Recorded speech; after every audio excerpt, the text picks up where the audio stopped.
Hey guys, this is Pablo with Meditation Amsterdam, and today I want to talk about the topic of struggle.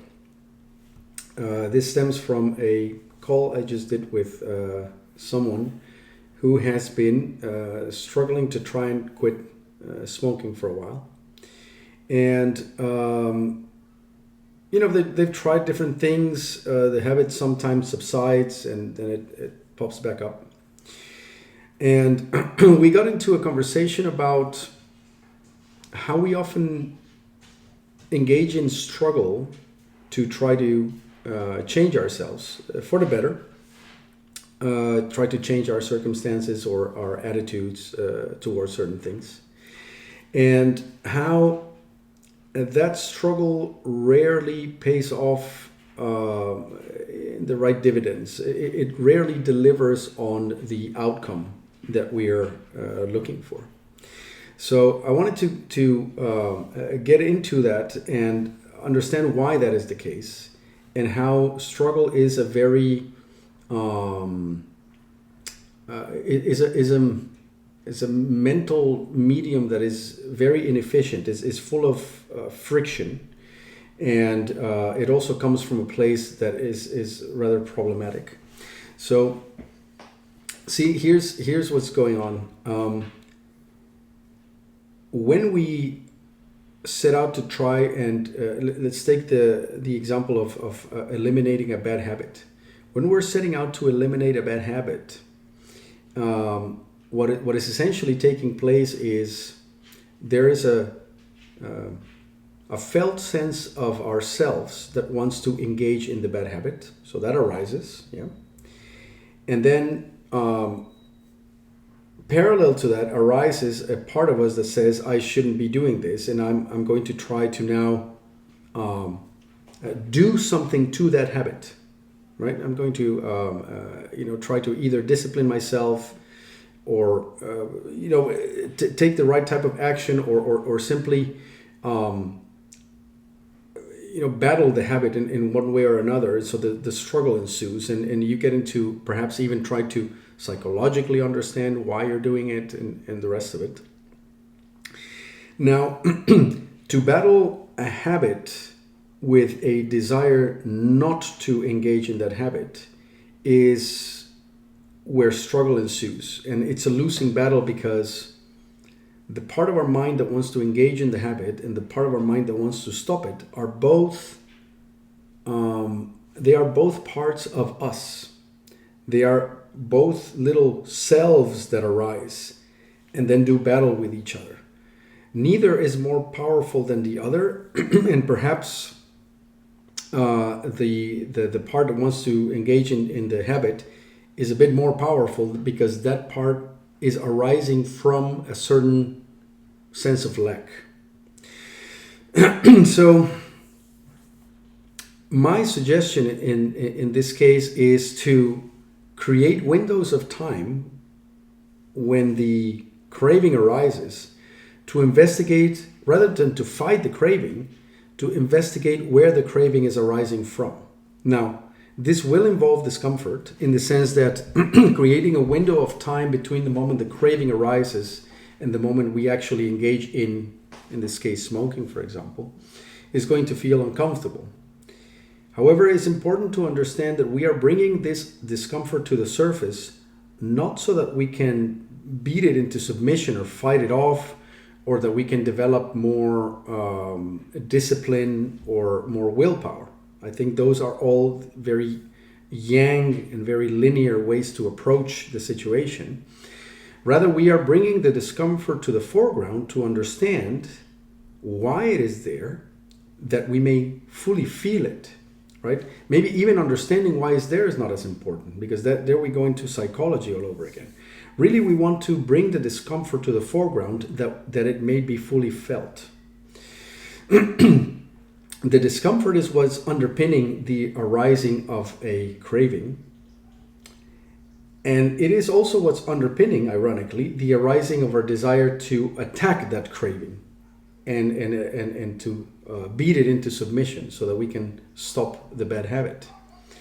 So what we're getting at in general is understanding that struggle arises from two opposing parts of the mind battling each other, but they are both parts of our mind, which is why struggle feels so uncomfortable. It's as if we are divided and those divided parts of us are fighting each other. The way to end this struggle is not by having one part be victorious over the other. Our linear mind would tell us that this is the way to that it should end. That's why Christopher Nolan movies are so interesting. He creates in The Dark Knight Batman and the Joker. And there's a scene all the way towards the end in which the Joker says, it's inevitable that you and I do this dance forever because I'm the unstoppable force and you are the immovable object, right? And he says, I suspect that we're going to be involved in this struggle for a very, very long time. So in that, Christopher Nolan is trying to show that as much as Batman would like to essentially beat the Joker into submission and have him never act out his destructive habits, he can't do that because the Joker is someone who even gets off on getting beaten to a pulp. So it has to be resolved in a different way. And the way to do that is to try and understand where these forces arise from. So that there is a Joker inside of us that is completely self-destructive and wants to see the world just, go to hell in a handbasket. That's the craving to smoke, for example.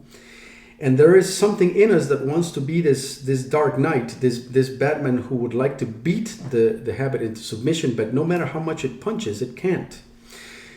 So struggle is a sign that we have misunderstood the problem, in essence. And if we want to resolve the problem skillfully, as enticing as struggling with the problem may be, you can see the mind will tell us, if you're struggling with the problem, at least you're grappling with it, right? Like there's something being done and you're trying to assert your control over the situation, but it simply won't work. So if we want to do it skillfully, we have to, in a sense, let go of the dirty payoff or the junk food of the illusion of control and assertiveness, and the illusion that the problem will be resolved through our struggly efforts. We have to let go of that payoff or that illusion of control, and that's painful, right? But we let go of it by actually facing the pain from which the struggle arose in the first place.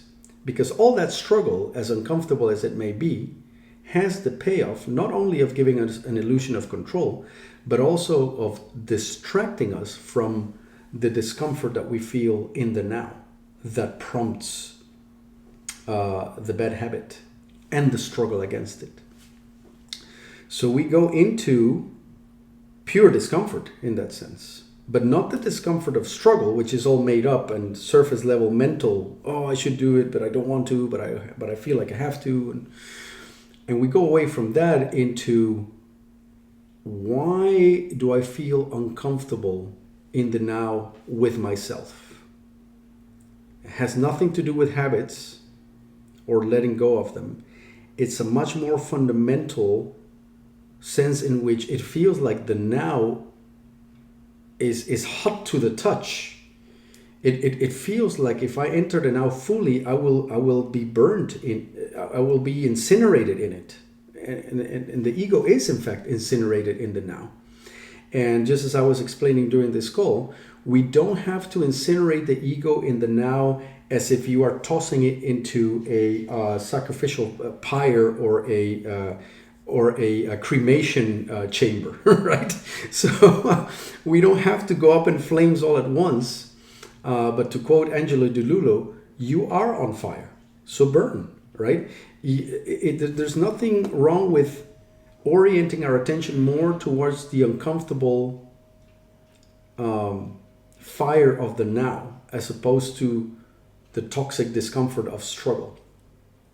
So we orient our attention more into the now, into the felt sense of I in the now, and come to realize that the sense of self and the now cannot really coexist separate from each other. The now wants to burn the separate sense of self. And the separate sense of self doesn't like that, so it goes into a fake struggle or a distraction or a distracting habit, a distracting bad habit. We orient our attention towards the felt discomfort of the I in the now. And we let the now win to the degree that we can. We let the now burn the separate sense of self. And you can choose the temperature and the frequency at which you do this, but learn to dial that temperature to as much discomfort as you can sustain by being in the now, which is burning the separate sense of self, and just orient towards that. That's the right type of struggle, and it is one that will eliminate the bad habit and your battle against it both.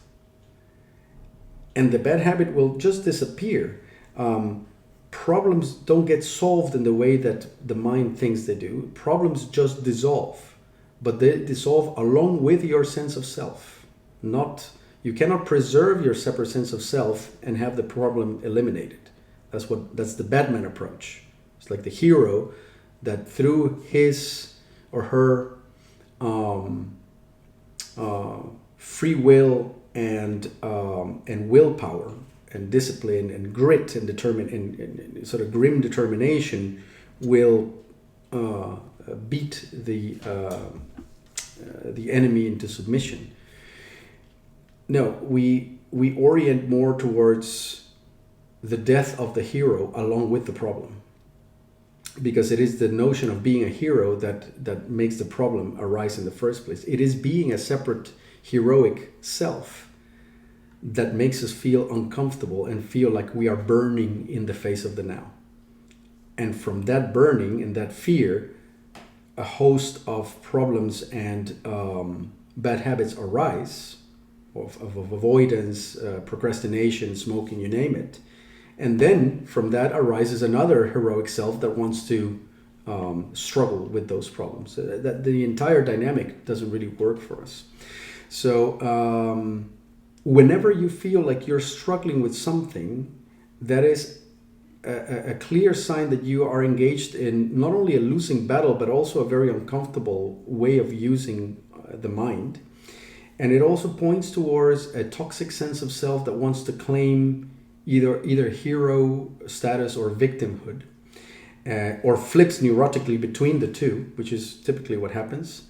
I am a victim because I can't stop smoking, but I'll be a hero who defeats the habit. But because I can't defeat the habit, I feel like I'm powerless, so I'm a victim all over again, and so on. You see? So that kind of neurotic flippancy between hero and victim is typically a sign that you have chosen a spurious struggle because you are unwilling to face the discomfort of the now, which threatens to eliminate the separate sense of self. So that's it. That's today's thought. Man, I have a list of really cool topics that I want to touch upon, and part of the reason I don't is I want to make them all really good.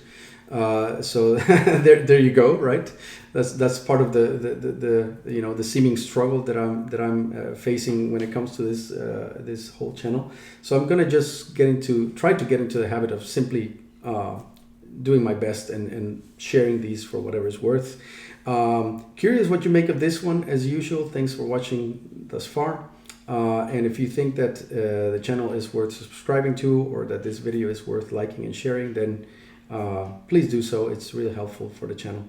I'll be back with more. Cheerio and bye-bye.